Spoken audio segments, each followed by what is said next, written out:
Well, good morning, everyone. It's a Wednesday. It's about 10 a.m. in the morning here at coastal Oregon.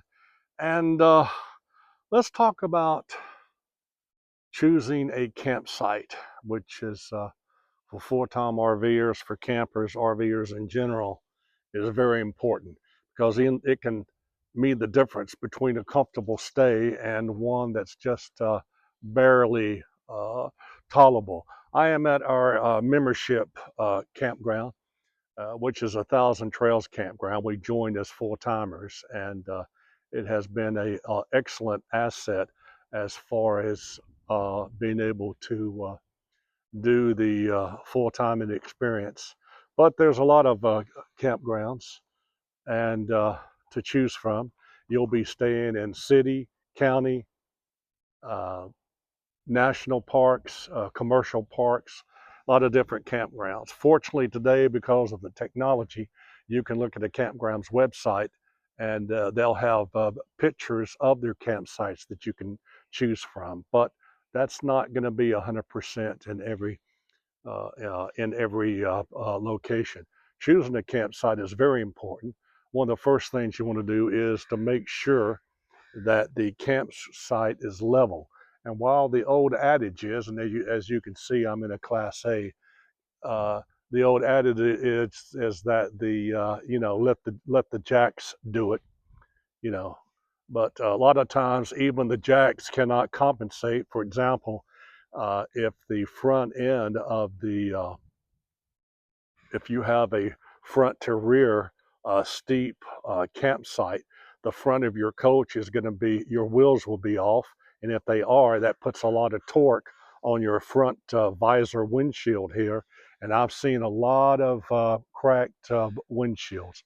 Uh, Having a gravel site is important. Most of your commercial campgrounds either have paved campsites or graveled campsites, which is important. Make sure as far as the campsite is that it at least sits up, because when it rains, it can make a big difference as far as you being able to traverse around your uh, motorhome or fifth wheel Class C travel trailer.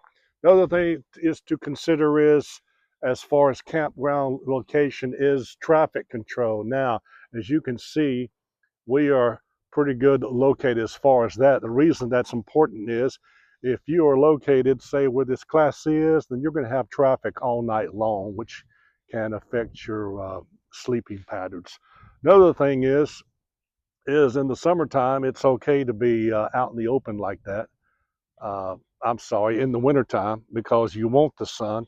But in the summer, especially if you're in the arid countries from Florida or the Southwest, well, it's going to get a little hot, even with your, if you have a window awning and your main patio uh, awning. So shade is important, which we have, which is going to be a factor. We've bought into an annual site, which means we're going to be staying here probably till November. So this tree here is going to be good in the summertime, especially till about 1 or 2 o'clock in the evening, and that is a factor in choosing. Now, if you'll notice, look at the conifer here. Now that is a factor, because if you look at the limbs here, they do scrape the. If there's a good breeze, it will scrape the top of the motorhome here. So that is a factor. Also, if you'll notice, I've got a car cover on the car, because when we stayed a summer as a KOA work campers in Maine, and the sap from the pine trees just destroyed our daughter's car. So that is a factor to consider. But I bought the cheap car cover at Walmart, so it's working. Now another thing is water control. Now when it rains real hard, I've got like a creek or a river that runs right down through here all the way to the back. And I had to get a round tip shovel that I got from maintenance, and I dug a little, well, I guess a little creek bed or something to allow the water to dissipate. And also, there's a little swamp behind this vegetation here. So uh, having a site that sits up a little bit, especially, is a factor as far as water and rain is controlled. As a matter of fact, let me show you over here. If you look at that campsite over there in front of the tree that's been cut down, when it rains 2 or 3 days, that first site there, there's almost a foot of water there. So it's good that when you go to your favorite campground, get your campground map, ride around and mark the sites after it rains a couple of days, so you'll know which ones to get into there. I'm just sharing from the top of the head here, so I'm not going to get everything.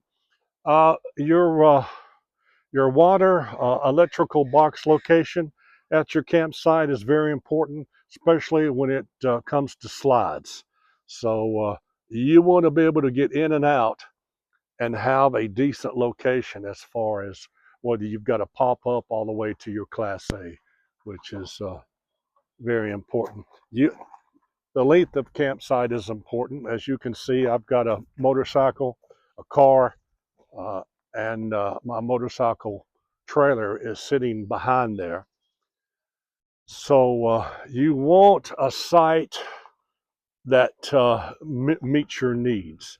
Now, with that being said, when you're staying overnight at a commercial campground, they're going to pretty much give you just about one of their worst sites.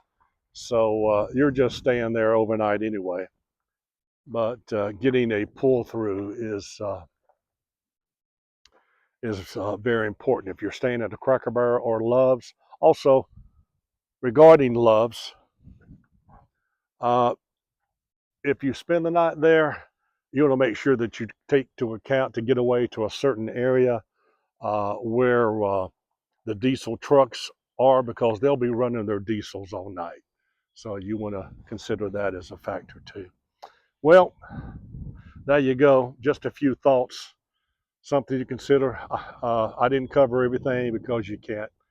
So just a few things, but campsite location, folks, it's very important.